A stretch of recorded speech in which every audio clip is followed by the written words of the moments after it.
आपल्यासोबत शिवसेनेचे नेते रामदास कदम जोडले गेलेले आहेत। कदमजी, स्वागत आहे तुमचं टीव्ही मराठीमध्ये। 2 तासांपासून आदित्य ठाकरे आणि फडणवीस यांची सोफिटेल हॉटेलमध्ये ते दोघंही एकत्र आहेत, त्यांच्यामध्ये भेट झाल्याची चर्चा आहे। तुमची पहिली प्रतिक्रिया?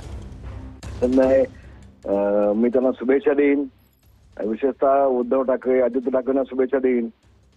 कारण आजपर्यंत सकाळपर्यंत आपण पाहिलं की ते पंतप्रधान मोदी साहेब आणि देशाचे गृहमंत्री अमित शाह साहेब यांच्यावरती बेछूटपणे बोलतात आणि त्यांचं अगदी बुटापासून बूट झाटण्यापासून त्यांच्या कपड्यावरती देखील टीका होते।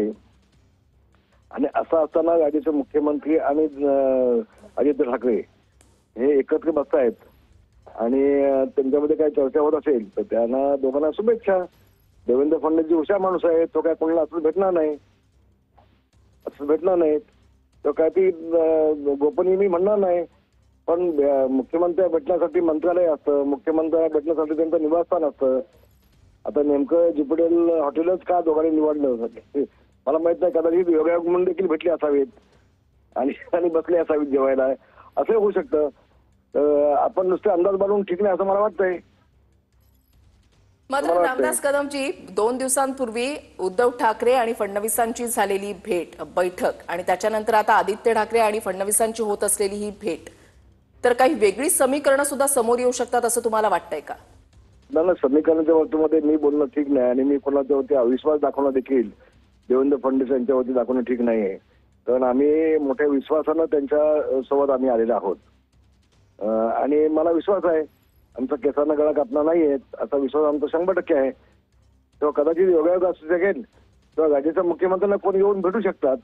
प्रश्न फक्त एवढाच येतो, एखाद्या हॉटेलमध्ये असे दोघे कसे बसू शकतात आणि एवढं मोठं महत्वाचं काम आणि आपल्याला कल्पना आहे हॉटेलमध्ये सगळे लोक बघतात, देवेंद्रजींना सगळे ओळखतात, आदित्य ठाकरेला सगळे ओळखतात, तर तरी देखील दोघे एकत्र बसतात।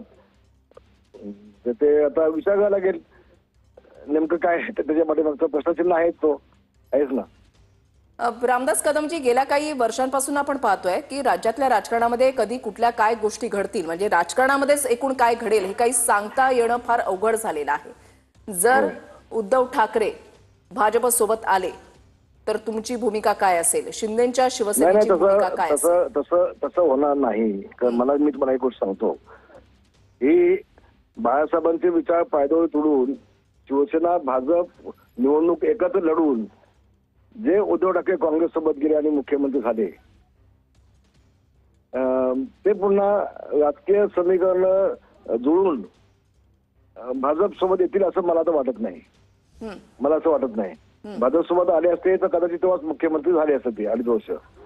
नंबर 1 आणि नंबर 2, माझ्या माहिती भवनामध्ये दिल्लीला कदाचित नायडू काही ते गडबड त्यांची चालले आणि 9 खासदारांची भाजपच्या मंडळींना आवश्यकता आहे आणि 9 खासदार उद्धव ठाकरेंकडे आहेत।